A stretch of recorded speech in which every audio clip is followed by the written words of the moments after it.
We are working on GMetrix Word Project Review 2. We're in the final steps section of this project.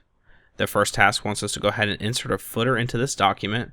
It's the filigree, and it wants us to change the place where it is at the bottom of our page. So we'll go to the Insert tab here at the top. We're going to go ahead and in the header and footer section, click the footer drop down, and we'll go ahead and select filigree, and it went ahead and put that there for us. Now what we want to do is footer from bottom. We want to change that to 0.1. And now we can close out of our footer. We'll check that we completed that step. This task wants us to go ahead and apply some document properties. And so we're looking at the tags and keywords. We'll go ahead and click the file here at the top to enter the backstage view. Here we have tags. If you don't see tags, if you click show all properties, you will get more categories to choose from.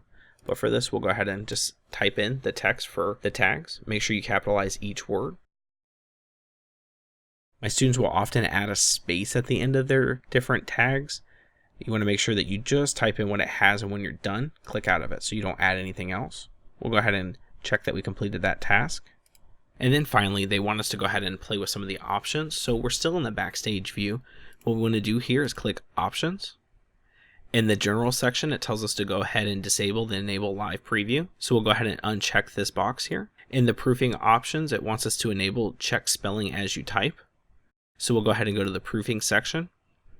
And under when correcting spelling and grammar in Word, we'll go ahead and check this box, check spelling as you type. And in our advanced options, some things that we want to do is keep track of formatting. And that's under the editing option. So we'll check that box. And then print pages in reverse order.